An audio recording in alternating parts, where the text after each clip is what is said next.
All right, let's get into some buy and selling. Got a lot of hot names on this list and some players that are certainly underperforming. So I want to know if you're going to try to make a move for these guys. So the first one, Michael Porter Jr. has dropped to 87th in per game value. Is he a guy that you'd be looking to buy or hold? I'm going to hold. I don't see the tough thing buying is that you've got Jamal Murray, who's improved. I think he's going to end up taking on more minutes moving forward as he gets further removed from that ACL tear that he suffered. And then Jokic, he's the focal point of what they do, and also the emergence of Aaron Gordon. There's certainly the ability for Michael Porter Jr. to have those flashes, but I don't know if he's someone that I would eagerly look to go out and buy right now. I agree. And I think is what you said with the emergence of Aaron Gordon, the basketball that he's playing right now. Man, I think that's definitely cutting into what Porter Jr. could do in terms of ceiling. So, yeah, I think he's definitely in hold mode right now. Tyrese Maxey, 106th in per game value. Not really doing much outside of scoring right now, but this is a guy I've been all in since the beginning of the season, and I think this is the perfect time to buy it. Yeah, I'd agree with that. We probably don't even need to spend too much time on Maxey, as a matter of fact. I think he's only going to get better as that, that continues to shake off the rust. You got Embiid back in the mix too. I think that'll open some things up for him and the other, ancillary parts in that offense. So, yeah, I'm definitely a buy on Maxey as well. Yeah, I think this is a perfect time to get him if you're looking to buy. Wendell Carter Jr. is 95th in per game value. I think we've seen him kind of start to turn the corner in terms of his play as of late coming back from that injury. What are your thoughts on Wendell Carter? Yeah, I think he's fine. If you have him, you hold. I think he's I don't know how to describe it, but he should be fine in terms of not really being in danger of losing minutes once they get, say, if Jonathan Isaac were to play basketball again this season. I think he's pretty safe. Yeah, I think he's pretty safe, and I think you can say the same for Franz Wagner. But the other guys in that front court rotation, maybe they take a hit if that time ever comes. Yeah. I'm in the buying category. I think his per game value right now is understated. And I think, as we'll see, as you just mentioned, I think he is the one of the front court members that's not going to lose any minutes here. I think he'll improve and probably finish within the top 70-80 range. So I think there's still some room for growth there. Kyle Lowry, are you going to sell him? Are you buying him? What are you doing, Kyle Lowry? I think I'd try to sell him, to be honest with you.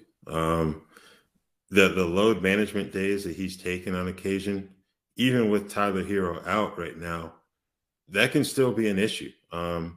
Miami's played it a little bit more straightforward with its injury reports recently, which is definitely appreciated. But I don't think it'll take too much for Lowry to be in a situation where he gets a night off.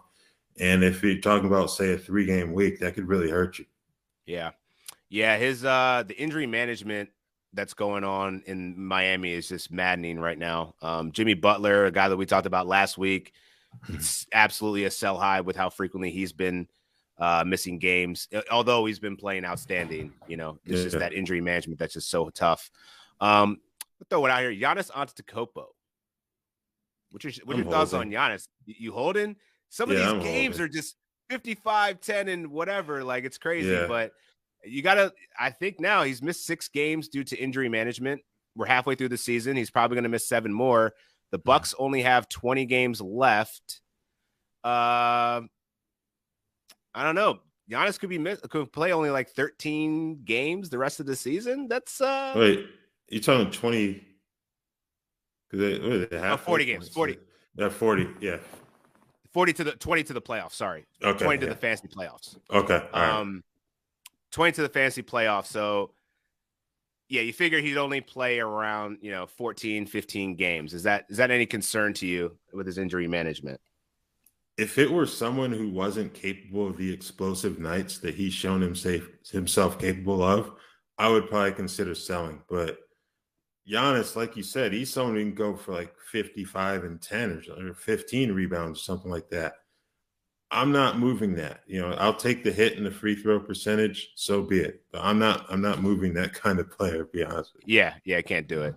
If that were Kawhi Leonard, I'd probably, the roles have changed, I'll definitely be selling it. But yeah, there's just too much of a spike potential with Giannis. Last few here. Victor Oladipo, 106 in per game value. I'm actually would you sell high on Oladipo? But I actually think it's actually a good time to keep him, given all this injury management that's going on with Butler and Lowry. I think they've probably played it conservative for him in the beginning of the season, knowing that this could kind of pop up later on. Yeah, I lean sell high because he can also be subject to that injury management night.